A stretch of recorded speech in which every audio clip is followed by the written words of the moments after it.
नमस्कार मित्रांनो, मी उदय लाड पुन्हा एकदा स्वागत करतो आपल्या सर्वांचा आवडत्या यूट्यूब चॅनल माझी शेती वर व्हिडिओ पाहणाऱ्या प्रत्येक शेतकरी मित्राचे आणि कास्तकार बांधवाचे आजच्या व्हिडिओमध्ये मनापासून खूप खूप स्वागत। मित्रांनो, थंबनेल पाहितलं, टायटल वाचलं होऊन मित्रांनो, सामान्य कास्तकार बांधवांसाठी सर्वात महत्त्वाची अपडेट की आता बंगालच्या उपसागरात तयार होणार आहे भीषण चक्रीवादळ। ही सध्याच्या कंडिशनची सर्वात महत्त्वाची अपडेट आहे की आता बंगालच्या उपसागरात तयार होणार आहे भीषण चक्रीवादळ।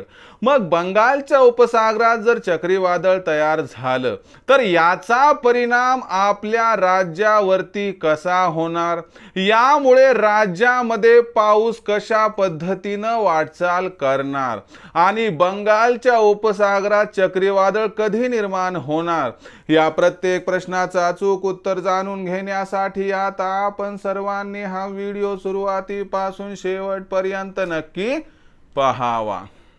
हा व्हिडिओ सुरुवातीपासून शेवटपर्यंत पाहत असताना जर आपल्याला मनापासून आवडला तर जरूर या व्हिडिओला या ठिकाणी लाईक करा।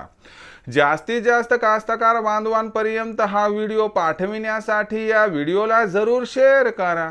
सबस्क्राइब करून जरूर नोटिफिकेशन बेलला ऑल करा, यामुळे येणारा प्रत्येक व्हिडिओ हा आपणास या ठिकाणी मिळत राहतो।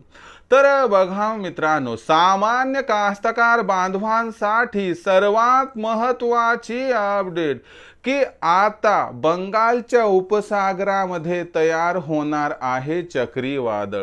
मग बंगालच्या उपसागरामध्ये चक्रीवादळ कधी निर्माण होणार आणि या चक्रीवादळाचा परिणाम आपल्या राज्यातील पावसावरती कसा होणार, बंगालच्या उपसागरातील चक्रीवादळामुळे राज्यात पाऊस वाढणार की घटणार आणि या असणाऱ्या परिस्थितीमध्ये बंगालच्या उपसागरातील हा जो या ठिकाणी चक्रीवादळाचा संपूर्ण कयास आहे याचा परिणाम राज्यातील पावसावरती कसा होणार याबद्दल घेऊयात आता अधिक माहिती।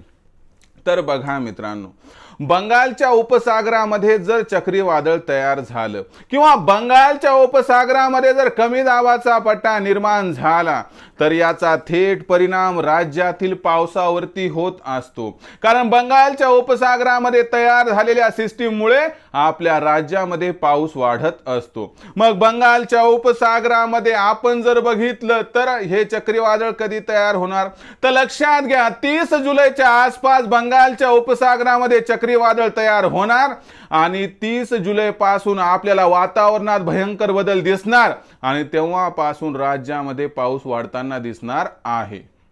म्हणजे आपण जर बघितलं तर इथून 28 तारखेपर्यंत पाऊस हा कमी होत जाणार, 29 तारखेला वातावरणात बदल सुरू होणार आणि 30 तारखेच्या पुढे आपल्याला राज्यामध्ये पुन्हा एकदा पाऊस दिसणार। हा संपूर्ण पाऊस राज्यामध्ये सर्वदूर असणार आहे, हे लक्षात ठेवा। पावसाचा जोर तुलनेनं कोकण, मध्य महाराष्ट्रातील घाटमाथ्याचा एरिया आणि पूर्व विदर्भात जास्त असण्याची शक्यता दिसत आहे। तर मित्रांनो, ही होती सध्याची सगळ्यात महत्त्वाची अपडेट की आता बंगालच्या उपसागरात तयार होणार चक्रीवादळ, यामुळे 30 जुलै पासून राज्यात वाढणार पावसाचा जोर। तर ही माहिती आपणास कशी वाटली कमेंट सेक्शन मध्ये लिहून कळवा। आवडला असेल व्हिडिओ लाईक करा, सामान्य कास्तकार बांधवांपर्यंत पाठवण्यासाठी शेअर करा, सबस्क्राइब करून जरूर नोटिफिकेशन बेलला ऑल करा, यामुळे येणारा प्रत्येक व्हिडिओ हा आपणास या ठिकाणी मिळत राहतो। तर मित्रांनो, अशाच एका नवीन व्हिडिओसह मी आपला मित्र उदय लाड आपल्या सर्वांच्या आवडत्या यूट्यूब चॅनल माझी शेतीवर मिळत राहील। तोपर्यंत माझ्या प्रत्येक शेतकरी मित्राचे आणि कास्तकार बांधवाच्या आजच्या व्हिडिओमध्ये मनापासून खूप खूप आभार।